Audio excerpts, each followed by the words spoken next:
We pray a lot. I mean, a lot.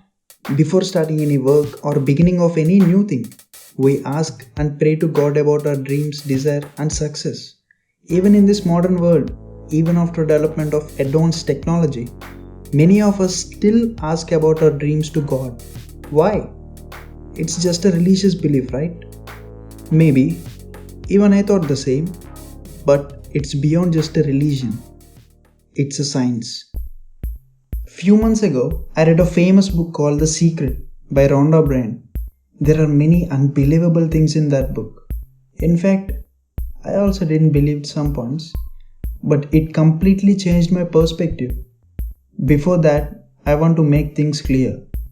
This is not a book review, but I quickly want to summarize this book for clear understanding, because this book has some interesting information. This book revolves around the concept called Law of Attraction. The simple definition of that concept is, when you think and imagine about your dream or desire so strongly, with equal efforts to fulfill that, then this universe will help you to attract your dream or desire to you. According to this book, thoughts are magnetic and thoughts have frequency. As you think thoughts, they are sent out into universe and they magnetically attract all like things that are on the same frequency. Everything sent out reaches to the source, you. There are a lot more points and examples in that book, but this point got my attention. So, in simple words, this book is telling us to ask and believe with your equal efforts. This universe will give you. But how is it possible? Isn't it stupid? No. This book was published in 2006, but we humans unconsciously thinking, imagining and asking all our desires by praying to God from many more centuries. Who told them to do that? Why they are praying and telling all their desires to an invisible force? The simple answer for all these questions is belief. But how? How our belief system will help us to reach our desires and goals? And why our elders use the name of God? Who is God? This is the biggest conspiracy question for many of us. Even I can't answer that.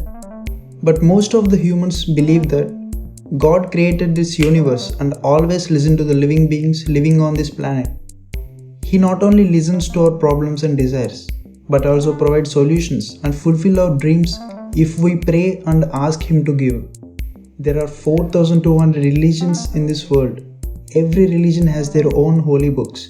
In most of the holy books, we can find one common thing: pray to God.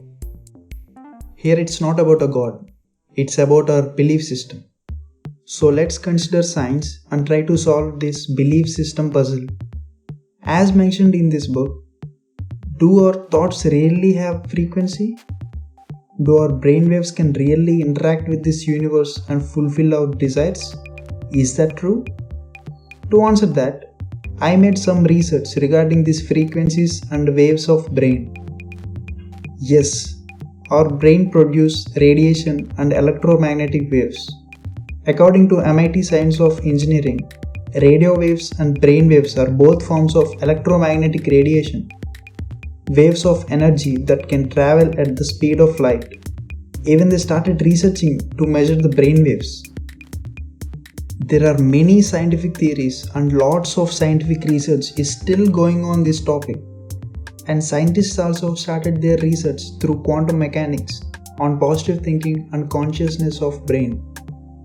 But here our question is, how universe or God will know our desires and intentions?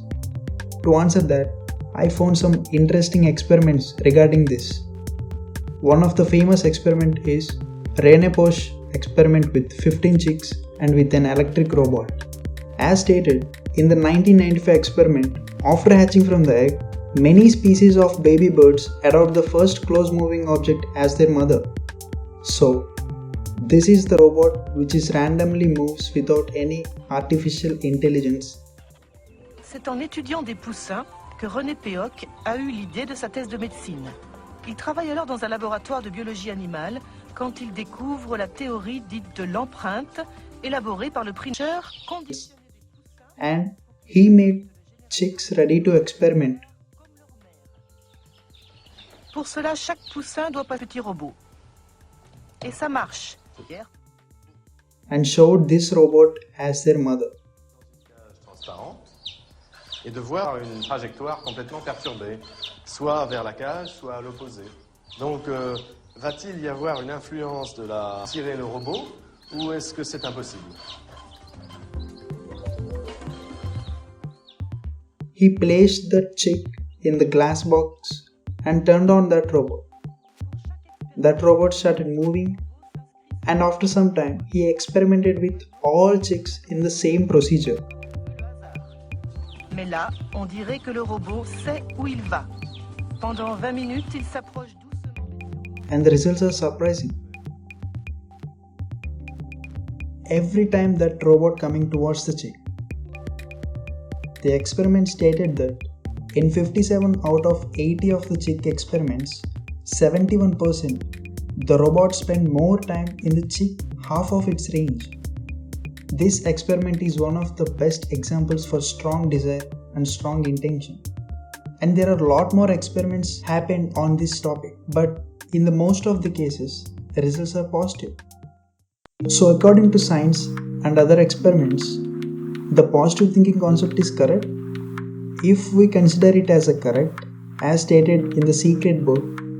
But how we humans doing all these from centuries in the name of God?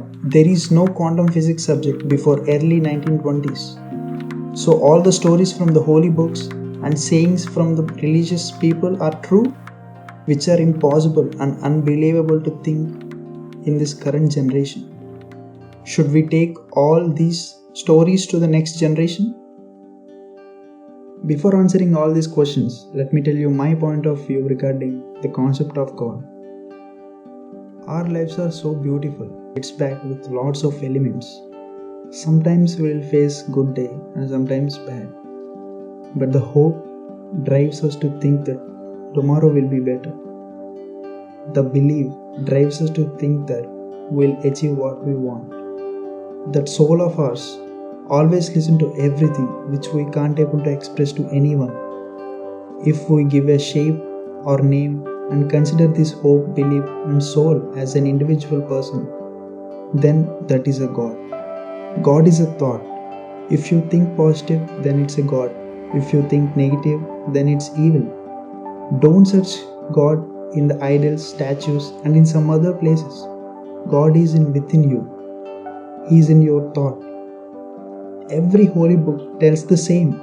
Just replace the word God with you. Then you will find a great philosophy for the better life. Those are great sentences that may lead you a great life experience. God is you. I'm not arguing that this is the exact definition of God, but that's my point of view and I believe in that. I'm not telling you to follow this.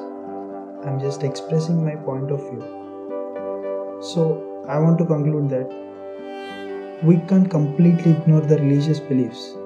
I believe that they may have a scientific reason for everything, even if we figure it out or not, and even if we follow it or not. My suggestion is to forward it to the next generations, unless if it's a safe practice.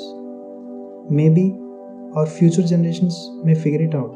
And one last thing, just believe in yourself and give your best efforts. There is a famous quotation by Henry Ford. If you think you can do a thing or think you can't do a thing, you are right. So always be positive and be conscious.